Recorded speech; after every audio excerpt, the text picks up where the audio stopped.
पवित्र अक्षय तृतीया अवसर में द्वितीय श्रीक्षेत्र बारिपदार बड़ जगन्नाथ रथखोल अख लगी नीतिक्रांति घोष यात्रार प्रथम अनुकूल भाव बुधवार दिन राति प्राय 8 घटिका समय बारिपदार बड़ जगन्नाथ मंदिर रथखोल तीन रथ चकरे अख लगी अनुष्ठित होईछि। परंपरा अनुसार एही दिन ठारू आरंभ होईछि रथ निर्माण कार्य। अधिष्ठात्री देवी माँ अंबिका आज्ञामाल आसवा पर रथ खोल पूजार्चना पर रथ चकरे अख लगी कर सेवायत और महाराणा माने। एने कौन कहले बारिपदा उपजिलापाल डॉक्टर दयासिंधु परिडा और रथ महापात्र मृत्युंजय महापात्र आसंतु शुणा। जय जगन्नाथ।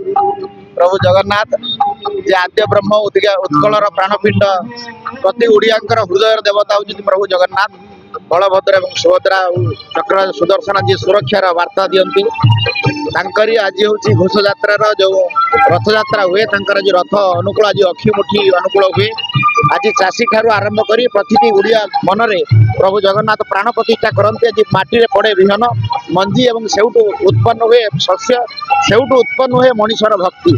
तेणु आज अक्षय तृतीया पवित्र दिवस अवसर आज जग सहित अखर संयोग है ये पवित्र पुण्य तिथि आज जो रथ महापात्र एवं अन्यान्य आमर रथ महाराणा मानकर उपस्थित एवं बारिपदार समस्त भाई और भौणी माने भक्त समुदाय समस्त ये सम्मेलन ये भक्तिमय परिवेश रे आम अत्यंत आनंदित एवं उत्साहित। किसी समय पूर्व जिलापाल सार आम गणरे आसते मुझे वार्ता देवी ए वर्ष बारिपदार प्रभुंर यात्रा को आम समस्ते मिसिकी बहुत सुंदर करिया। प्रभु आमको एतिकी आशीर्वाद करंतु ये रथ यात्रा आनंदमय रथ यात्रा हो ए रथ यात्रा सफलता रथ यात्रा हो ए रथ यात्रा प्रभुंर भक्तिमय गोटे रथ यात्रा हो।